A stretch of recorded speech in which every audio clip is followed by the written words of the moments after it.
I feel many of you have probably already heard this conversation before many times by also many different people on maybe YouTube, Twitter, or just any other platform. But realistically, aim and game sense go hand in hand a little bit, and I'm going to just be talking about the points from both sides of the spectrum really, and which is most important to become good or even just great at CSGO. Now the first thing I really want for you to be sure that you are clear about is that you need both aim and game sense to become a great CSGO player. I will repeat what I said just to make sure it's clear. A great CSGO player, not a good or okay CSGO player. I mean a great player. You can become decent and even good at the game with aim by itself, as you can just simply run around on whatever map you're on, just ripping heads off your enemies. And while this is a great trait to have, it will only get you so far. If you go take a look at the best players in the world, even the top 20 list or top 5 list, wherever it is, you can't really argue that all of these players have insane aim, but also incredible game sense while also having this great aim. You cannot become a great player like they are without having both. Depending what your goals are and also what you feel the pros and cons are about yourself as a player and also as a teammate for your team, I want for you to think about what is more beneficial for you to mainly focus on practicing and improving, either that be your aim and mechanical abilities, or that could be in fact your game sense and just trying to increase your teamwork capabilities. You have to make sure that you decide this for yourself. Whether I'm going to try help you identify this a little bit easier for you, you still need to make the decision at the end for yourself or which you would rather practice on. Let's first talk about aim. Now this is the first thing you try to learn and even master when you start playing CSGO.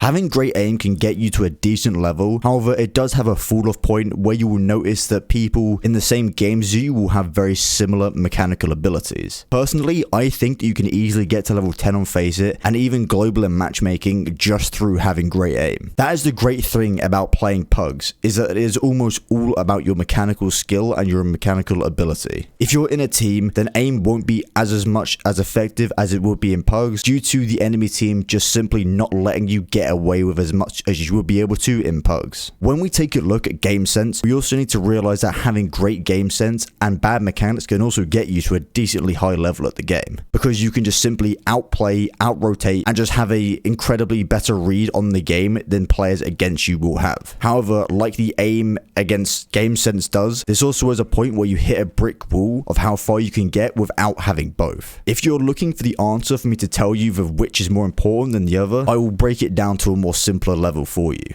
You can get to a higher rank and a higher skill level, I think, in CSGO with just having aim and no game sense whatsoever than you can with no aim and great game sense. But at the end of the day, CSGO is a tactical shooter and an FPS game, right? You can simply win by just killing the opponent against you. If you're wanting to become a great CSGO player, and I actually mean great CSGO player, and become incredibly good at the game and actually make something for yourself into the future of maybe joining a team, or even if you're trying to go pro or semi-pro, then you will need to have both great aim and great mechanical abilities, and also a great teamwork, game sense, communication. There's just a list of things you need to become this great pinnacle player. Make sure you practice both of these by doing things like aimbots, deathmatch, and retake servers for your mechanical ability, while also making sure to watch pro games, demos, and even YouTube videos like the ones I create breaking down how pros play different areas of the maps for your game sense. Let me know your opinions, guys, on this subject, as everyone has a different view of this, and I even saw a video quite a while back actually where pros got asked this exact same question, and they all have different opinions on the matter, even though they're all tier 1 players. I've just given mine today for you. Let me know what you think of it. Let me know if you agree, disagree, whatever you want. Leave it in the comments, please. Thank you so much for watching, guys. I hope you all have a wonderful day. It's been Glaze, and I'll speak to you very, very soon.